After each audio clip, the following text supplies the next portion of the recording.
Thank you, John. Your 2 cents are indeed the most expensive 2 cents in all of broadcasting. Very interesting week, though, at the Gotti trial. On Monday, the government rested its case against John Gotti Jr., and the defense has begun its case calling a plethora of witnesses. With all of them, the name of the game really is withdrawal. The defense is claiming, as they have in the previous 3 trials, that John Gotti Jr. withdrew from organized crime when he pleaded guilty to another case in 1999. If the jury buys that claim, then that would mean it is a statute of limitations issue, and Gotti can't be convicted of RICO Count 1 in this case, which includes a whole bunch of issues, including the kidnapping and assault of our very own Curtis Sliwa. Speaking of Curtis Sliwa, one of the witnesses that we heard from this week was his former radio partner, a guy I used to work with every day, Ron Kuby. Ron Kuby, civil rights attorney, activist attorney to the left, actually testified in the previous 2 cases, like he did in those cases. Kuby testified this week that Gotti told him in 1998 that he wanted to be done with this life and go on and be done with all of this and move on with his family.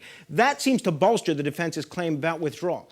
But we learned very late on Thursday some very interesting news. Uber TV's very own Jeffrey Lichtman may very well be called to testify this coming week, maybe even on Monday. Lichtman, of course, represented John Gotti Jr. in the first case, and Lichtman is also going to be called to testify about how this whole withdrawal case came to be. Joey D'Angelo, the man who admitted to driving the cab in which Curtis Sliwa was shot, said that he and Gotti cooked this withdrawal defense up in jail and basically made it up, and that Gotti ran it up the mafia flagpole and got it approved by a whole bunch of other gangsters before being allowed to use it. Lichtman's expected to rebut the testimony of D'Angelo. So, Ron Kuby testifies, Jeffrey Lichtman.